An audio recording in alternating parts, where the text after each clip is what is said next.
waxaa dib u bilowday dagaalka u dhexeeya jabhadda TPLF iyo weliba ciidamada Itoobiya kaasoo ka socda gobolada ay degaan qowmiyadda Tigreega ee dalkaas Itoobiya.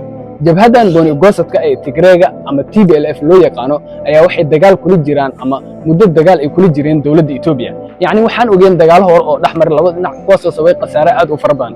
kadibna waxay gaareen heshiis labada dhinac oo dalka South Africa ayaa heshiis lagu saxiixday.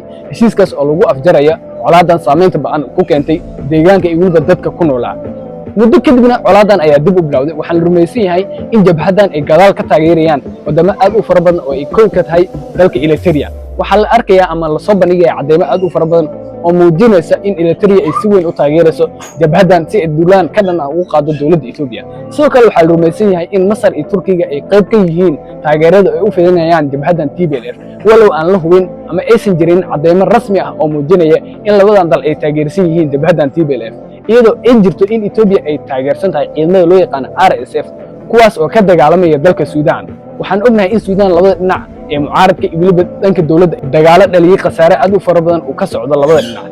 jabhadda loo yaqaan RSF ama ciidamada loo yaqaan gargaarka degdega ah ama dacmu sariic waxaa la sheegayaa in Itoobiya ay taageerayso, sidoo kale Imaaraadkana ay taageero ballaaran ay u fidinayso walow aan la hubin ama aysan jirin cadeymo rasmi ah oo muujinaya in Itoobiya ay taageersan tahay, maadaama la sheegayo warar ah in Itoobiya ay soo saartay ama la muujinayo cadeymo ah in Itoobiya ay u diyaarinayso saldhigyo lagu tababarayo dagaalamayaasha ku dagaalamaya dacmu sariic ama ciidanka RSF.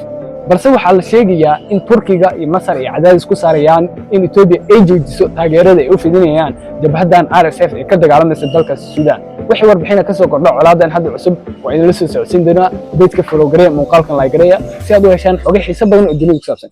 aad iyo aad ay u mahadsantihiin.